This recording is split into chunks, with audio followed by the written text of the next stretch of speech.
Craft Meditation Box with Francis Fazzio of Shift Happens Counseling and Coaching. How did you get started in art? Yeah, so I got started in art. I was an art teacher at first, and I taught in schools. I actually taught at Our Ladies across the street over there. It was my first art education job, and then I started teaching down in Cameron Parish. And it was during that time that I found out about art therapy through the art education advisor, Lewis Temple. I'm not sure if he's still doing that at McNeese. So I went off to California, and I got a dual track master's in counseling and marriage and family therapy and art therapy. And so then I kind of slowly made my way back to the South. I was in Austin and Houston doing different counseling jobs, but now I have a private practice in Lake Charles that I do art therapy for adults and adolescents. I've worked with children before, but right now I'm just working with adolescents and adults. How did the coping skills box come to be? I tend to call it a coping skills box because, and I like the meditation box idea, it's kind of one and the same, but what I find is that most people don't know what their go-to coping strategies are. So I like to call it either a tool belt or a box, just like we think about when we need to repair something or fix something, we need to go to our box. We need to figure out what tools. Do we need a hammer? Do we need nails? Do we need a wrench? Do we need pliers? So it's kind of the same thing, and sometimes we need multiple tools. So in the idea of the coping skills box, we're identifying what helps us cope, what helps us to feel good. And so collecting those and putting them in one box, then you can keep them in a closet, on a shelf, under a bed, under a table, whatever, and you know where to go and you know what you can pull out. So in here we used the stress balls, we evoked the five senses with peppermints. We also use some scents with the room spray on a cotton ball. It can be essential oil. We also did, we have some incense, a journal for writing, colors for coloring and drawing. So just thinking about the five senses is how we made the coping skills box.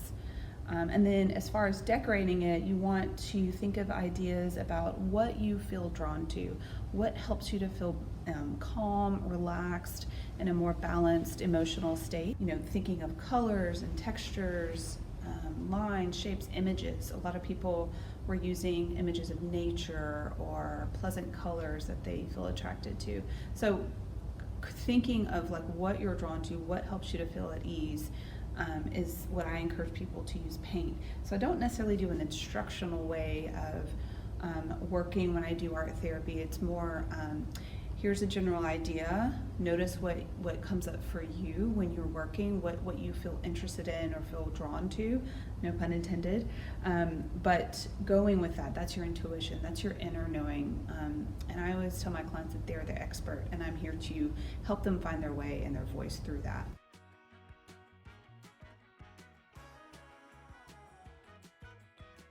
So a lot of times we are just hustling and bustling through life, routines, jobs, caring for loved ones, caring for ourselves, doing the responsibilities, right? And we're probably thinking ahead an hour to 5 days to months to a year ahead. Sometimes we're thinking about what we did an hour ago, last year, last week, right? So what mindfulness does is brings us into this present moment, right? So with that, it helps to decrease anxiety. It helps to decrease stress because we are here in this very moment, right? We're taking in through our five senses what we are experiencing. So what that tends to do is helps lower stress, helps lower depression symptoms, right? So we're about to approach a big holiday season. We're already kind of in it with Halloween, right? The school season, right? Fall, there's homecomings with schools. I mean, it's just, I feel like the energy is already up for us. I know it is for me. So starting to look at this as a way to create a box, I call it like a toolbox, something that you can house things that will promote some reminders of how to take care of yourself when you're feeling the heightened stress, right? So what we're going to call this is our meditation box. So the library has provided us all these lovely materials and tools.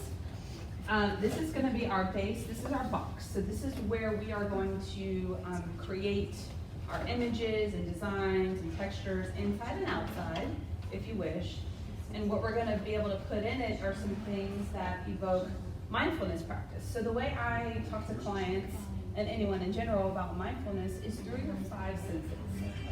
So we want to think about see, hear, smell, taste, and touch. And so let's say I have a client in my session and they are feeling elevated, activated, maybe stressed. We'll pull them into the present moment by asking, what do you see? So usually I say, name 5 red things you see in this room, right? And they'll name 5 red things. I'll ask them, what do you hear, right? And so we'll get real quiet and we'll listen. What do we hear? We can hear the air moving. We can hear some tapping, some talking maybe, some movement of clothing, right? So once we start paying attention, it's like our senses are heightened. We can hear, we can really experience. And then I'll ask them, what do they smell? Maybe what do they feel like texture-wise? Maybe the air, the temperature. If they have a taste in their mouth, maybe they just drank something or had some food. That one is a little more challenging, but tuning into that is really important. Let's see, what else did I forget? See, hear, smell, taste, touch, any smells, right? So I go through the 5 senses. So that's what we're going to be doing today. We're going to be actively practicing that by touching the materials. You can even smell the materials. I don't recommend tasting the materials. You can listen to how they sound, right? Sometimes things just feel fun because of the way they sound, like beads, like rustling your fingers through the beads can be a nice, lovely sound. So you're actively going to be practicing using the 5 senses as you make this box, and then we're going to have access. You guys get to come and pick out what we're going to do with the Mod Podge. Is I like to just dip it like this, or you can put it on the plate, just pour a little dab out on the plate. And I'll take the paper, and I'll just start pasting it on top like that. Can y'all see that? A little tricky. It's gonna dry, see this one right here is gonna dry with a little gloss. And so what you wanna do is cover the whole thing, whatever section you're doing, all the way out to the edge so it sticks, okay? And you don't have to do a big block sheet like I just did. You can cut shapes, you can cut words, use your imagination. We have paper plates for paint and glue if you need to do that, or anything else. Okay, are y'all excited? Let's get started. So feel free to get up, you can talk to one another if you like. Dig around in these materials. If you have questions or need some help, I'm here for guidance. Now, the patrons who attended this event on Friday, October 28th at 3:30 were able to make their meditation box with the help of staff and, of course, Francis. While they worked, she worked on her own box. Patrons were able to use yarn, fabric, tissue paper, acrylic paint, and a bunch of cut images and words from magazines, amongst a lot of other items. There was a variety of items just to see what they felt was needed for their meditation box.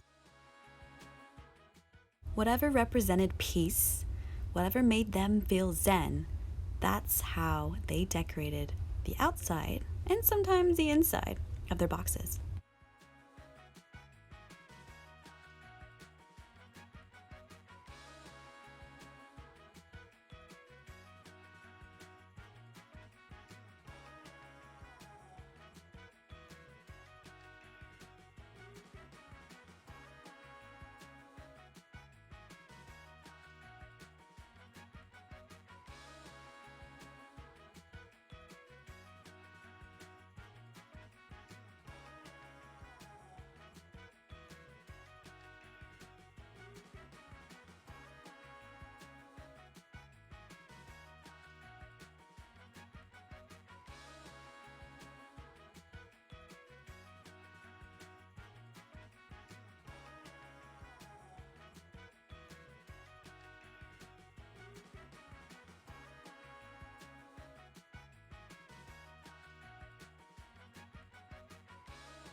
what we did today was just kind of the flow state of noticing what you feel drawn to, attracted to, grabbing that, going with it, trusting that. So it's also flexing your trust muscle in yourself, and tuning into your five senses, and just like it's a whole in the round, full body experiential practice that we did today.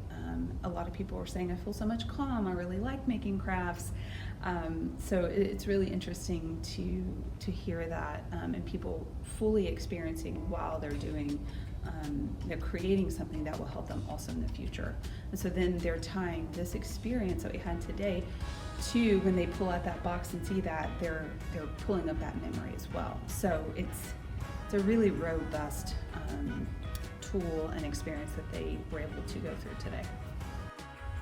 For more information on Francis Fazzio, check her out on her website at shifthappenscounseling.com and on Instagram at @_shifthappens.